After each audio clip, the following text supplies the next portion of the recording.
Tinutuligsa ngayon ng vlogger or influencer na si Ivana Alawi. Ito'y matapos nga na tila pumayag ang nasabi nga pong vlogger na si Ivana sa pag-promote ng sugal. Kung saan marami na nga ang nangungundi na dito, especially yung mga sikat na vlogger na nagpo-promote after ng kanilang vlog ng sugal, na kung saan ay parang hindi pa raw satisfied itong si Ivana Alawi na siya ay kumikita na at parang tinuturuan pa ang mga tao na gawin nyo to para kumita kayo, na which is hindi dapat.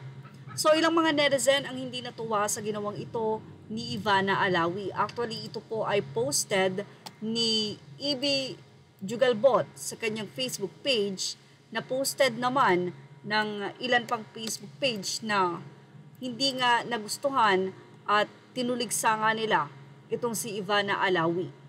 Sa comment section ay marami talagang dismayado. Sabi pa dito, a nation that allows gambling advertisements to be seen by everyone, including children, is a nation on its road to perdition. Mula kay E.B. Jugalbot, sinabi niyang the Philippines has a gambling addiction and it's not Pogo, it's Pigo.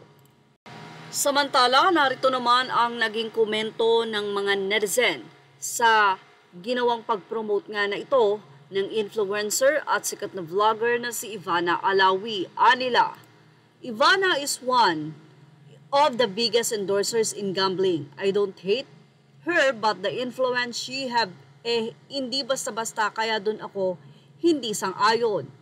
Well, the brat from the place is going down and he's bringing the whole nation with him. I cannot imagine yung kumita lang kahit ipahamak yung pamilya ng mabibiktima nila sa pagpupromote ng sugal na napapasubo at nalululong. Grabe ang yaman mo na, Ivana, nagpromote ka pa ng sugal.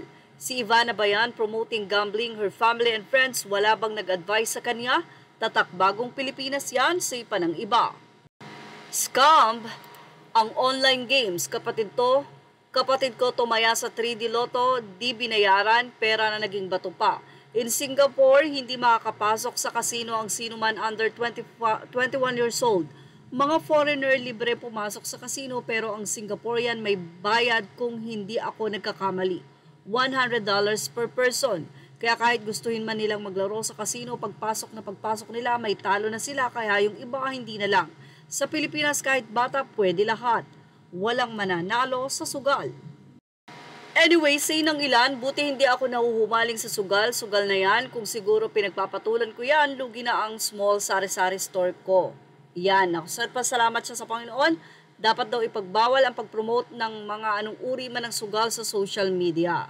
So gambler na po lahat ng tao, tapos nilagay pa sa GCash.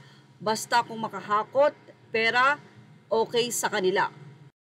Say pa ng ilang netizen, this is so true. Gambling is an entertainment by Satan's followers. If you are fond of gambling, on-site casino, online gambling, sobrang etc., you are entering the arena of the devil's playground. No matter talamak ang mga kawatan, kasi yung matitinong nalululong sa gambling natututong magnakaw ng perang nakalaan sa ibang bayarin.